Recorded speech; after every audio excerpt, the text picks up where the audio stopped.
What up, my YouTube brothers and sisters? This is Rockwell43 coming at you with update number 3 on the X3 ofna GTE. As you can see, the paint job is done for the body. Those was the colors I ended up selecting. The scheme started out with the green and the fluorescent yellow. It was suggested by one of my YouTube brothers, Dan P, aka Eddie's1. Like I said, it started out with the green and the fluorescent yellow, and I ended up adding the white and the light green to the scheme. Reason being that, you know, when you do speed runs, you like to be able to distinguish the front from the rear when it's at a far distance. So that's why I added the lighter colors.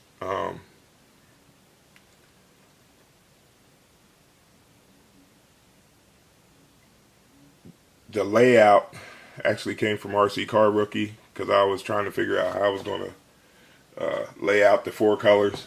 So that's what he came up with, and I liked it, so I had sprayed it on there. Looks really good, but when you get close up on it, there's some imperfections, so to me that messes up my whole paint job. And it's all due to trying to rush the process. And I said it plenty other videos. Take your time, don't rush, and you just get excited and you want to get the car rolling, and that's what ended up happening. I do have another body coming, but it's gonna be a beauty body. I'm gonna definitely take my time with it. This is the run body, so I'm not too upset, but it's still, when you want something to look sweet, it kind of gets to you when it don't come out exactly like you want it. So it is what it is, but it's a good learning experience for myself. And there was a couple things I could have prevented if I'd have thought about it, but I didn't. So I'm gonna let you know what that was, what them two situations are, and let me give you a shot from the front. It's pretty much what I was shooting for. Got the metallic green in the back, the light green, fluorescent yellow, and then the white. And there's a GGJ Fly Guy paint mask. Scorpion, see how detailed that is. Really like that. That came out really nice. Imperfections are here. If you can see that line in there, I'm gonna tell you how that happened. And then this mess right here, tell you how that happened as well. Starting with the line, I used this here. I'm always looking for something to help me, with my RCs. So I seen this in Michael's craft store. This is a flexible ruler, and you can bend it anyway. So what I did was just bend the shape, laid it on the Lexan body, and traced it onto the protective coating. And that's how I got the lines between the colors. Then, the next process was to put the liquid mask on, let it dry, and then cut your pattern out. Well, when I cut my pattern out, when you use the X-Acto knife, you want to make sure you're pulling the knife instead of pressing. And I pressed in a couple spots, which dug into the Lexan body. Now, I could have fixed that by just painting the white first and then painting the yellow, because either one of them colors would have seeped down into that slice into the Lexan, and it would have sealed it up. You wouldn't even been able to see it. But because I started with the black, the overspray got down in there, seeped in there. And that's where the dark line came from. So, future reference to myself and, anybody that's new, that's painting and wants to try this stuff out. If you ever cut into your Lexan body, if you make a slice into your Lexan body, the way to remedy that is just paint wherever you cut that. Make sure you paint with that color, with whatever color you're going to have in that area. That way none of the overspray from you painting somewhere else will get in that crack. And that's what happened to me. I painted with the black first, and it found its way into there. The overspray found its way in there. So that's what I learned from that, and that's not going to happen again. Like I said, just, the biggest thing is just to take your time and think your pattern out, think your layout out, how you're going to paint it, what colors you're going to use first. You got to think that whole process through. And then with this here, I hope I explained that right. And if I didn't, if anybody hits me up, I'll try to explain it again. What happened with this line here. This here just came from me trying to accelerate the drying of the black. And it kind of like, when I peeled the mask off, it kind of left like a couple sticky spots there. And if anybody knows working with paint mask, when you peel the paint mask away, if there's overspray on it, sometimes that overspray flakes off, like the paint residue flakes off. And usually all I have to do is just blow it away off of the body with my air compressor. Well, because the mask left sticky residue on there, that paint dust or paint chips or whatever you want to call it stuck to it, and I didn't realize it until I painted the white on, and then it showed through. So that's what happened there. So that liquid mask works well, but you just have to it has to be on thick. You can work with it a lot better when it's thick.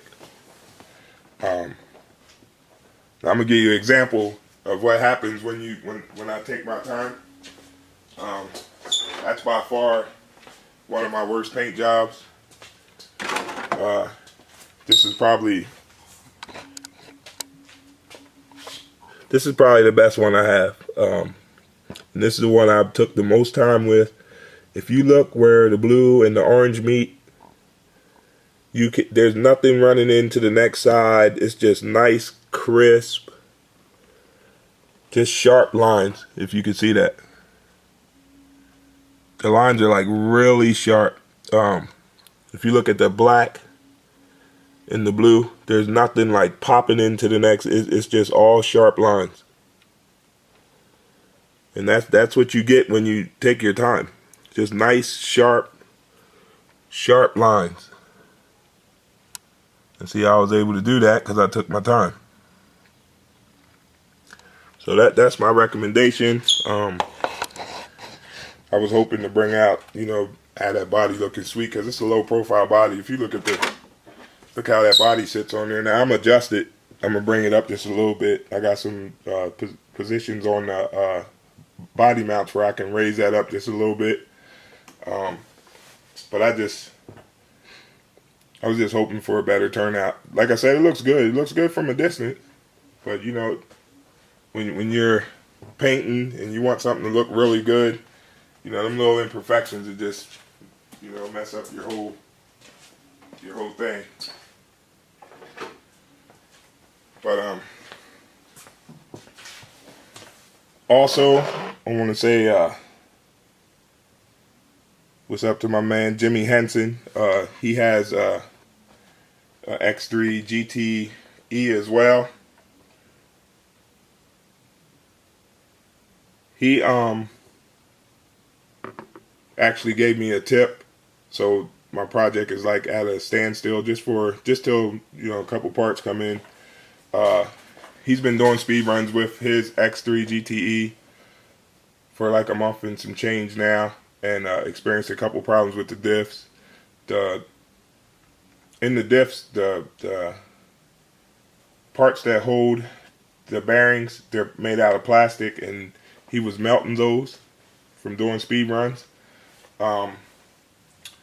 There's another ofna X3 that's a buggy version, and I think the name is Sabri or Sabra, something of that nature.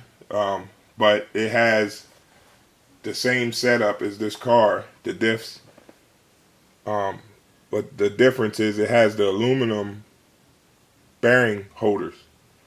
So that's what I'm waiting on, and that should remedy that problem, because as you know, this is set up to do some high speed runs, and I want to be able to get some good numbers. So I'm not even going to wait till the problem happens to me. I might as well just upgrade it now, and that way I won't have to worry about it later. So again, to my man Jimmy Henson, thanks a lot for the info, brother, and I hope that everything goes well with your speed runs. And hope to keep in touch. So, before I go, the Slash, I got the electronics done. I want to put these on. These are the MIP 17 millimeter hex adapters. Just from talking to my man Jess back and forth, it seemed like the best thing to do, because the STR racing, you only got there's only one spot to hold these adapters on, and that's through the center. With these MIPs, you got the center, plus you got the 2 grub screws that's on the axle, so that's going to give it some more holding strength. So I'm just going to go ahead and, like I said, why take the chance while I'm out there? Just get the stuff on now, and then I won't have to worry about it later. So with that being said, thanks for watching the video, and hopefully now I'm working hard at trying to get you guys some speed runs. I definitely am. Hopefully sooner than later. So just stay tuned, and thanks for watching. Till the next video. Peace.